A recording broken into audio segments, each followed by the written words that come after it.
Non, pourquoi j'avais pas envie de tourner? Alors moi, ça remonte peut-être à l'enfance et à la grande idée que j'avais du cinéma quand j'étais gamin. C'était un moment extraordinaire. Si on voulait voir des images animées, qui était quand même quelque chose de fabuleux, il fallait aller au cinéma. Il y avait pas de télévision chez nous. Il y avait pas tout le reste, hein, les ordi, les portables. Donc c'était exceptionnel la salle de cinéma. Donc j'ai toujours eu un rapport très fort avec le cinéma. Donc j'ai du mal à me lancer sur un film si je suis pas totalement investi, si ça me plaît un peu ou moyennement.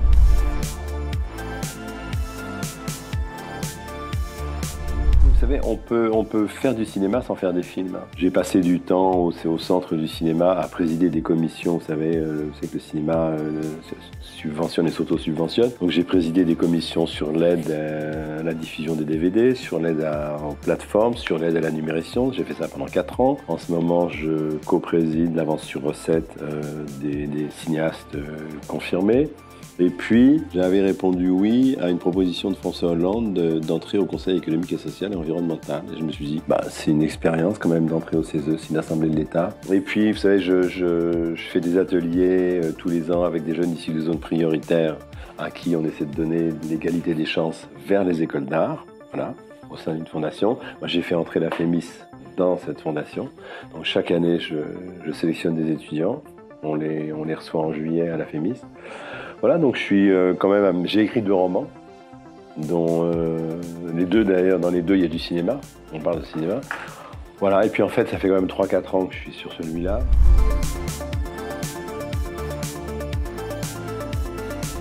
J'avais développé il y a longtemps un sujet qui démarrait un peu de la même manière, sauf que c'était un chef gastronomique, qui découvrait que un de ses meilleurs amis avait violenté sa fille, et il le butait. Voilà, un coup de sang, et il se barrait. Et il y avait déjà en tout cas une fuite, une disparition. Là, c'est pas la même chose, mais j'avais gardé ça. J'étais pas assez content du script à l'époque, donc j'étais pas sûr de le faire. Et puis, j'ai été frappé par un événement qui est arrivé à des gens proches de moi, c'est-à-dire ils ont vécu une disparition. J'ai vu, je ne dirais pas les dégâts, mais j'ai vu l'incrédulité au début, les réactions, les rumeurs, les fausses nouvelles, comment les gens s'en défendent, comment les gens croient que c'est une plaisanterie, comment ils croient qu'il y en a un qui est au courant, ou c'est toi qui lui as parlé en dernier, etc. Donc c'était intéressant de voir l'évolution des caractères et des gens devant cette disparition.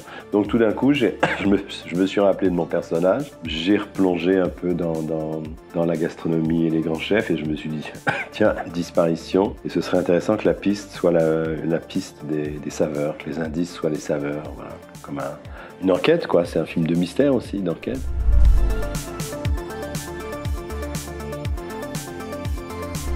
Pourquoi les chefs? Parce que ce sont des créateurs.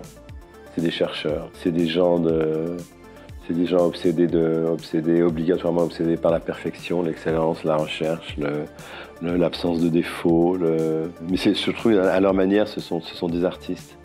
Et je trouve ça très intéressant parce qu'il y a des gens qui travaillent avec leurs mains, enfin, il y a des gens qui travaillent avec leur regard, eux, ils travaillent avec le goût. C'est un film sensoriel, d'ailleurs, c'est une histoire sensorielle parce que tout passe par le goût. Puis surtout, j'ai trouvé les bonnes personnes en Bretagne et à Taïwan. J'ai trouvé des vrais chefs, des vrais lieux, des vrais restaurants, une étoile en Bretagne, 2 étoiles à Taïwan. Mais André Chiang, le Taïwanais, il venait de Singapour, il avait eu 3 étoiles. Il a étudié en France, à Montpellier. Voilà, donc grâce à eux, j'ai pu m'immerger dans les cuisines, dans les comportements. J'ai emmené Clovis passer 1 ou 2 soirs chez le chef breton. Je n'ai pas eu à le forcer, hein. En plus, c'était jour de fermeture et le chef a dit je vais cuisiner pour vous. Il a fait des tentatives.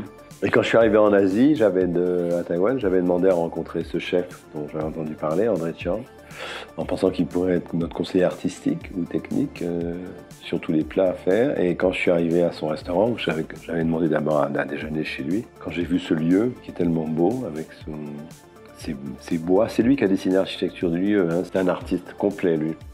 J'ai trouvé ça très beau et au départ il était un peu distant, un peu interrogatif et puis il a senti en tout cas mon envie de travailler bien. Il a accepté de nous aider et puis surtout il a accepté qu'on tourne chez lui. Et ça a tout changé. Et les 2 chefs, en Bretagne c'était fermeture annuelle quand on a tourné, mais il a dit je reste. Je reste, il dit, moi je vous ouvre ma cuisine, mais moi je veux voir votre métier. Donc il est resté et on a engagé au début de leurs vacances commis, cuisiniers, serveurs qui ont accepté de travailler pour nous, enfin comme des figurants, en mieux quand même. Et à Taïwan, c'était pareil, André a dit à son équipe, là on tournait les jours de fermeture, lundi, mardi, il a dit ce que Régis demande, vous le faites. Et je pense que ça fait partie, j'espère, de la qualité du film, c'est que elles sont vraies ces cuisines, quoi. Parce qu'on n'a pas eu à forcer, nous. Hein,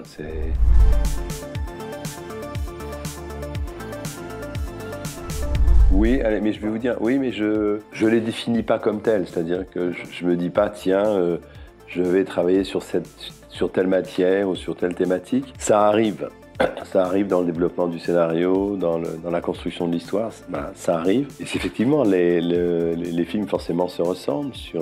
Et il y a quelqu'un hier qui me disait que d'autres films que j'ai faits auraient pu s'appeler La Réparation, par exemple. Ça, c'est le premier, c'est vrai. La femme de ma vie, ça aurait pu s'appeler La Réparation. Est-Ouest aussi.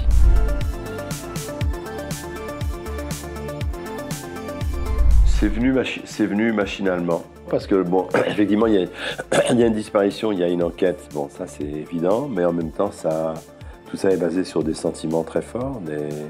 Un père assez possessif, des jeunes amants qui rêvent d'une vie différente, qui veulent pas du modèle parental. Un père qui pense que le plus beau gâteau qu'il puisse faire à sa fille, c'est de lui donner tout ce qu'il a construit. Mais je pense qu'elle a du mal avec ça, parce que, d'ailleurs, je pense que ça concerne beaucoup de gens. Et c'est très compliqué de dire à quelqu'un de 20 ans, je te donne tout ça, parce que la richesse de ça, c'est le parcours. Et elle n'a pas fait le parcours. Donc, je crois, c'est ce qu'elle lui dit. Elle dit, mais c'est peut-être pas ma vie. C'est compliqué, je trouve, c'est des cadeaux très, très... très inhibant, parce que même si c'est formidable, mais on vous impose une vie et on vous empêche probablement de faire votre propre chemin.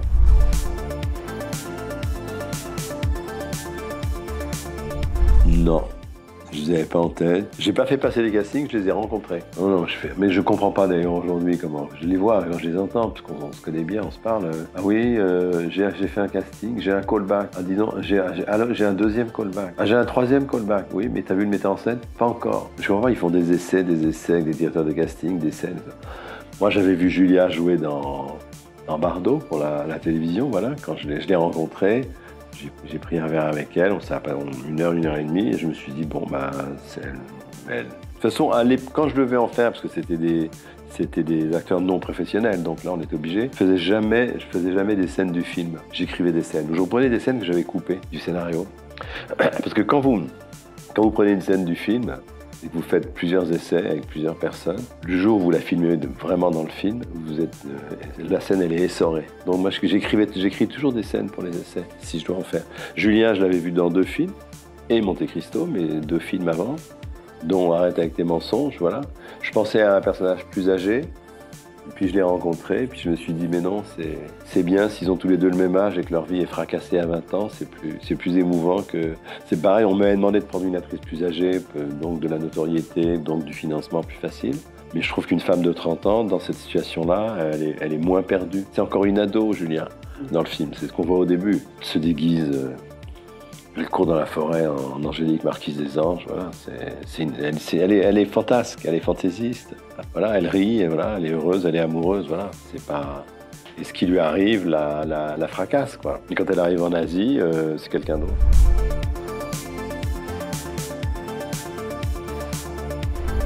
Je sais pas si c'est difficile. Regardez, déjà, on a énormément de polar. C'est un genre. On a énormément de comédie.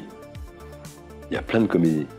Pas forcément romantique, mais il y a plein de comédies, c'est un genre. Les films un peu, je sais pas comment dire, fantastico-horror comme The Substance, ça commence à prendre sa place aussi. On a eu 2 comédies musicales cette année.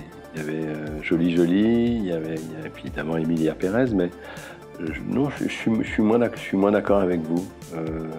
On va pas faire des westerns, on va pas faire des films de guerre. Le polar, j'ai l'impression que les films dominants en France, c'est comédie et polar, non? Il y a un genre qui n'est pas du tout aimé, en tout cas de la presse française, c'est le mélodrame. Mais c'est bon, c'était les grands mélos des années 50, moi j'adore ça. Le film épique, il faut des sous, mais 3 Mousquetaires, Monte Cristo, film épique, quoi, adaptation. Je pense qu'on peut, la plupart des films qui sortent, on peut les mettre dans un genre, même si c'est pas, ils sont pas archétypaux, quoi. Si vous voyez en fanfare, c'est une comédie, mais c'est un film sentimental, mais c'est musical, voilà. Toujours pareil, mélange. On ira, que j'ai pas encore vu, c'est une comédie, je pense. Ouais. C'est Little Miss Sunshine. Voilà, c'est ça, c'est ça. Voilà. C'est un road movie comédie. Moi, je pense qu'on peut quand même les classer dans des... L'attachement, c'est le cinéma intimiste. Vous l'avez vu, l'attachement? Non. C'est le cinéma intimiste. Film d'auteur français. Voilà.